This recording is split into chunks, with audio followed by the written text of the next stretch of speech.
സമസ്ത കേരള സുന്നി യുവജന സംഘം പ്ലാറ്റിനം ഇയറിന്റെ സമാപനത്തോടനുബന്ധിച്ച് നടക്കുന്ന കേരള യുവജന സമ്മേളനത്തിന്റെ പന്തൽ കാൽനാട്ടൽ തിങ്കളാഴ്ച വൈകിട്ട് 4-ന് ആമ്പല്ലൂരിൽ നടക്കുമെന്ന് ഭാരവാഹികൾ പുതുക്കാട് അറിയിച്ചു. ഡിസംബർ 27, 28, 29 തീയതികളിൽ സംഘടിപ്പിക്കുന്ന സമ്മേളനത്തിൽ വിവിധ തരം എക്സ്പോകൾ, പുസ്തകലോകം തുടങ്ങി വിവിധങ്ങളായ പ്രദർശനങ്ങളും ഇവന്റുകളും സംഘടിപ്പിക്കുന്നു. അവയ്ക്കെല്ലാം ആവശ്യമായ വിപുലമായ സംവിധാനങ്ങളോടെ ഒരുങ്ങുന്ന പന്തലുകൾക്കാണ് തിങ്കളാഴ്ച കാൽനാട്ടുന്നത്. പരിപാടിയോടനുബന്ധിച്ച് സമ്മേളനത്തിന്റെ സമ്പൂർണ്ണ വളണ്ടിയർ സംഗമവും നഗരിയിൽ നടക്കും. 9 കേന്ദ്രങ്ങളിൽ പ്രത്യേകം നിശ്ചയിച്ച് നൽകിയ മഖാമുകളിലെ സിയാറത്തിനു ശേഷം സംഘമായാണ് പ്രവർത്തകരും നേതാക്കളും സമ്മേളന നഗരിയിലേക്ക് വരുന്നത്. കൊടുങ്ങല്ലൂർ മേഖലയിലുള്ളവർ ചേരമാൻ മസ്ജിദിൽ നിന്നും, കയ്പമംഗലത്തുള്ളവർ കരീം ഹാജിയുടെ മഖാമിൽ നിന്നും, തൃപ്രയാറുള്ളവർ മുറ്റിച്ചൂർ അഹമ്മദ് ഹാജിയുടെ മഖാമിൽ നിന്നും, വടക്കേക്കാടുള്ളവർ പറയങ്ങാട് മഖാമിൽ നിന്നും, കുന്നംകുളത്തുള്ളവർ പന്നിത്തടം സാദാത്ത് മഖാമിൽ നിന്നും, വടക്കാഞ്ചേരിയിലുള്ളവർ വരവൂർ മുഹമ്മദ് കുട്ടി മസ്താൻ മഖാമിൽ നിന്നും, ചേലക്കരയിലുള്ളവർ കാളിയാർ റോഡ് മഖാമിൽ നിന്നും, തൃശൂരുള്ളവർ കാളത്തോട് മഖാമിൽ നിന്നും സമൂഹ സിയാറത്തിനു ശേഷം സമ്മേളന നഗരിയിലെത്തും. സമസ്ത കേരള ജമയത്തുൽ ഉലമ വൈസ് പ്രസിഡന്റ് സയ്യിദ് അലി ബാഘവി തങ്ങൾ പന്തൽ കാൽനട്ടൽ കർമ്മത്തിന് നേതൃത്വം നൽകും.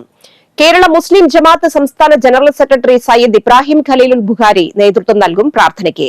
സമസ്ത കേന്ദ്ര മുഷാവറ അംഗങ്ങളായ താഴപ്ര മുഹിദ്ദീൻകുട്ടി മുസ്ലിയാർ, PSK മൊയ്തു ബാഗവി, IMK ഫൈസി, കേരള മുസ്ലിം ജമാഅത്ത് സംസ്ഥാന secretary Wandoor Abdurahman Faizy, CP Saidalavi Chengara, Majeed Kakkad, N Ali Abdullah, SYS സംസ്ഥാന president Sayyid Thwaha Thangal, general secretary AP Abdul Hakeem Azhari, സ്വാഗത സംഘം ചെയർമാൻ മുഹമ്മദ് ഖാസിം, കേരള മുസ്ലിം ജമാഅത്ത് ജില്ലാ president Sayyid Fazal Thangal, general secretary PU Ali, PK Babadarimi, Muhiyudheenkutty Musliyar Palappilly, SMK Mahmoodi, Gafoor 3 Peedika, Varavoor Abdul Azeez Nizami, Hussain ഫാളിഹി Eriyad എന്നിവർ സന്നിഹിതരാകും.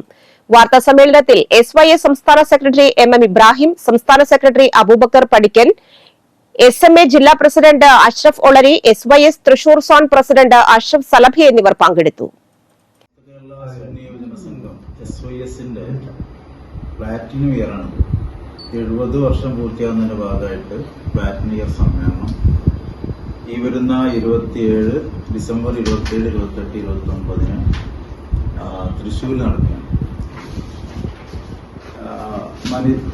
ഉത്തരവാദിത്വ മനുഷ്യപ്പിന്റെ രാഷ്ട്രീയം എന്ന ആശയത്തിലാണ് വ്യാപകമായ ക്യാമ്പയിൻ നടക്കുന്നത്. അതിന്റെ ഭാഗമായിട്ട് കേരളത്തിൽ കാസർഗോഡ് മുതൽ തിരുവനന്തപുരം വരെ നടത്തിയ മാനവിക യാത്ര, മാനവ സഞ്ചാരം ഈ ഇതിന്റെ സെക്രട്ടറി ബഹുമാനപ്പെട്ട AP അബ്ദുൽ ഹക്കീം അസ്ഹരി നടത്തിയ മാനവ സഞ്ചാരം